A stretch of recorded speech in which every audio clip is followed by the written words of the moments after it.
Halo semuanya, kembali lagi di konten Daily Journal. Kebetulan hari ini hari Sabtu ya, aku tadi pagi ke kampus, UTS, dan bisa pulang lebih awal karena kalau UTS itu dia nggak selama hari-hari kuliah biasanya. Oke, jadi kali ini kita bakal ngobrol tentang desainer. Wah, oke. Jadi seperti yang kalian tahu ya, sebelumnya mungkin aku pernah sebutin kalau aku bekerja sebagai graphic designer. Ya belum jago-jago banget sih, masih belajar lah ya di di suatu company yang masih perintis juga. Nah, selama aku menjadi desainer tuh, meskipun aku full time ya, aku juga beberapa kali menghandle pekerjaan freelance, artinya dari klien luar selain kantor. Dan ada beberapa hal yang menurut aku cukup lucu yang pernah aku temuin selama aku menjadi graphic designer. Jadi kali ini kita bakal cerita tentang itu. Jadi teman-teman, sebenarnya ya, kalau boleh jujur, orang awam di Indonesia itu nggak 100% mereka paham sama kerjaannya graphic designer. Ada beberapa dari mereka yang mikirnya kita cuma gambar-gambar doang, atau ya graphic design itu pokoknya bisa semua hal, bisa edit video, bahkan bisa coding sampai selevel itu ya, bisa coding dan ya banyak hal lah. Jadi karena kurangnya pemahaman masyarakat awam ya, terkadang kita tuh menemukan, bukan oknum sih, kalau oknum kayak ini jahat banget ya. Ya kita menemukan beberapa individu yang mereka itu request hal-hal yang bikin geleng-geleng kepala sebenarnya. Nah, yang pertama adalah request seperti ini nih misalnya. Desain aja dulu. Yang penting coba desain aja dulu yang bagus. Nah, ngomongnya gitu. Nah, ini sebenarnya ini sebuah problem ya. Kalau misalnya kalian pernah ngomong kayak gini ke desainer, atau kalian punya teman desainer, kalian request gitu ya, dan kalian ngomong kayak gitu tadi, udah desainnya dulu, kan kamu desainer, pasti bisa lah. Itu sebenarnya suatu kesalahan yang cukup fatal ya, dan ya bisa bikin orang nggak nyaman juga. Maksudnya gini, kita desainer itu bukan ahli cenayang ya, kita nggak ngerti gitu. Karena apa? Karena kan desain ini untuk siapa?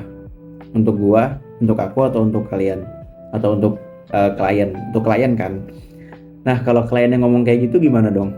Padahal kan itu kebutuhan dia yang paling tahu kebutuhan dia apa, konsepnya kayak gimana, terus apa aja yang ada di situ yang harus dicantumi di desainnya ya. Misal poster itu isinya apa aja, itu kan dia semua nih, info ini kan semua ada di dia gitu. Tapi kalau misalkan dia ngomongnya ya udah bikin aja dulu yang bagus gitu, nanti kalau oke baru saya ACC. Ini bukan hal yang mudah gitu, soalnya ya kita nggak tahu Anda maunya gimana, isinya kayak apa. Dan kalau udah kayak gini nih, biasanya itu revisinya banyak banget, revisinya berulang kali. Dan ini baru kejadian kemarin ya. Aduh, sebenarnya aku juga mau nolak, cuman kayak kasihan. Bukan kasihan, maksudnya beliau ini udah deket banget gitu loh, udah kenal baik sama aku. Jadi kalau mau nolak tuh ya agak gimana gitu.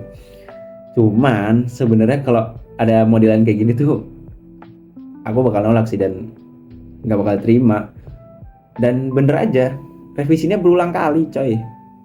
Soalnya gimana ya, dia bilangnya desain aja dulu yang menarik lah, konsepnya belum tahu, bahkan informasi-informasi di dalam desainnya itu aja belum tahu kita. Jadi ya berulang kali, masukin ini ya, udah gitu. Oke, sorry tadi lightning gue kabarnya kesenggol. Oke, jadi yang kedua ini nggak cuman desainer doang nih yang kesal, yang sebel, tapi setiap orang yang dia bekerja hubungannya sama jasa ataupun jual beli lah, semua orang lah, yaitu adalah nawar harga nggak ngotot. Kadang kejadian kayak gini nih, kita udah desain bagus nih ya, terus kita ajuin ke klien, Pak ini udah jadi, hasilnya begini. Atau bisa juga kita ngajuin portofolio. Misalnya ada klien datang, Mas saya mau desain gini. Oh iya Pak, kita harganya segini ya, rate-nya buat desain ini segini, buat desain ini segini. Nah nanti dia bilang gini nih, mahal amat Mas, cuman gambar doang masa segitu, cuman logo doang masa segitu. Kita tanya, Bapak maunya berapa? 50.000 lah, buset. Padahal harga aslinya 350, sejuta, beberapa. Ditawarnya sesadis itu gitu. Ya sebenarnya ini juga apa ya? Kita nggak bisa bilang ngerusak pasar, tapi emang persaingan harga. Tapi ya agak ngerusak pasar sih sebenarnya. Ada beberapa orang yang dia matok harga desain tuh emang benar-benar murah. Kayak di Shopee contohnya tuh ada yang satu logo berapa ribu doang gitu, ada yang satu desain berapa ribu doang. Itu di Shopee ya. Kalian cek aja di Shopee jasa desain, ada tuh kayaknya. Bukan kayaknya, emang ada sih.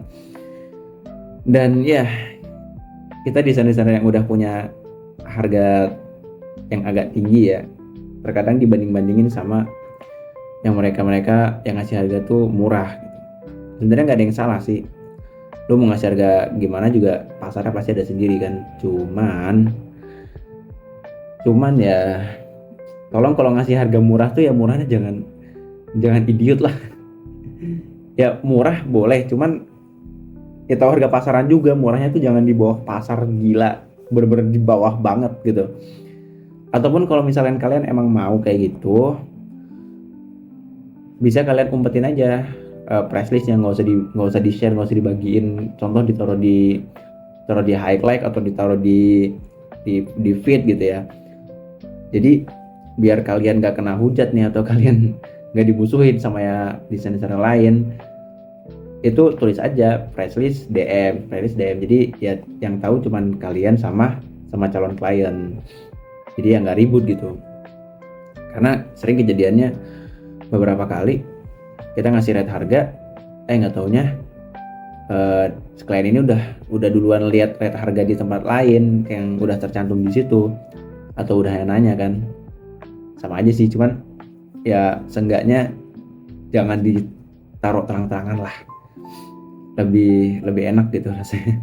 Nah yang terakhir ini permasalahan ketika nyari kerja ya. Sekarang kebanyakan loker buat desainer itu dia persyaratan udah kayak jadi avatar, serius, multifungsi, harus bisa semua. Lowongan dapet desainer, persyaratannya atau kualifikasinya menguasai ada Photoshop masih mending, Illustrator masih mending. Nah yang nggak mending tuh di belakangnya ada lagi, menguasai After Effects, editing, Adobe Premiere, bisa menggunakan kamera, editing video dan segala macamnya, banyak banget. Dan gimana ya, kita tuh mau jelasin graphic designer itu beda jobnya sama video editor, udah beda banget itu. Dan beda juga jobnya sama kameramen, fotografer. Cuman ya kayaknya emang orang-orang company ini pengennya hemat aja gitu. Jadi satu orang bisa tiga job desk gitu, udah job desk desain, job desk video editing, sama kameramen, udah ngerekam semua jadi satu orang. Pengennya murah dan gajinya pun ya kayak gitu. Nggak sebanding sama job desk tadi 5 ya itu jadi avatar tadi tuh, gajinya ya sama pegawai Indomaret masih gedein pegawai Indomaret. Kemarin ada kayak gitu tuh lowongannya, dan cukup prihatin sih. Kok bisa ya ada perusahaan yang ngasih gaji tuh serendah itu untuk requirement yang wow, harus bisa semua gitu. Tapi emang sih kebanyakan kan lowongan kerja itu yang dilihat dari pengalaman kerjanya ya. Dan juga ya S1 juga sih, S1 kadang gitu. Jadi kemarin pas aku nyari kerja juga terbentur sama requirement itu, harus bisa Adobe, harus pengalaman 1-2 tahun, harus S1 DKV. Sebenarnya yang paling jadi penghalang itu buat aku adalah aku nggak bisa pakai aplikasi Adobe Suite ya. Aku belum bisa pakai Photoshop dan belum bisa pakai Illustrator. Kenapa? Karena sebelumnya pernah nyoba belajar, pernah nyoba download, tapi ya gitu ya, bajakan, bukan aplikasi orinya, dan dia sering crash, sering nge-lag. akhirnya aku hapus karena ya emang gak nyaman banget kerja kayak gitu coy. Baru jalan bentar dia nge-crash, keblokir, terus jadinya lelet banget. Akhirnya ya udahlah, kita nggak usah pakai. Dan alhamdulillahnya perusahaan di tempat aku kerja itu nggak mensyaratkan harus bisa Adobe Illustrator, Adobe Photoshop, nggak. Karena kita juga di kantor kita pakai Canva, dan buat kalau desain-desain yang agak rumit aku pakai Inkscape, dan itu nggak masalah sama sekali. Masih bisa kok, masih bisa dipakai. Oke teman-teman, mungkin itu ya obrolan kita malam ini. Ya buat kalian yang desainer, sama-sama desainer, kita mungkin bisa relate ya beberapa topik malam ini. Dan buat kalian yang bukan desainer, tolong kalau ada temennya atau kalian mau nyewa jasa freelance designer, tolonglah jangan kayak gitu ya. Kita udah sebutin tadi ya request yang jelas, semuanya briefnya itu udah dijelasin secara rinci. Jadi ya kita nggak usah banyak revisi dan desainnya cepat selesai. Karena ya namanya memudahkan pekerjaan orang lain kan dapat pahala juga gitu kan. Dan itu suatu hal yang baik. Kalian juga mau kan kerjanya digampangin gitu ya. Pasti kalian kesel lah kalau misalkan ada rekan kerja, teman kantor gitu yang nyuruh-nyuruh tapi gak jelas, udah lakuin aja. Lah kita kan nggak tahu gitu. Nanti pas sudah dibikin, pas sudah dikerjain malah salah. Ujung-ujungnya apa? Revisi, ngulang, dimarahin, dan ya nggak jadi cair gitu ntar bayarannya. Oke. Mungkin segitu aja untuk obrolan kita malam ini, dan sampai jumpa di daily journal berikutnya. Bye bye.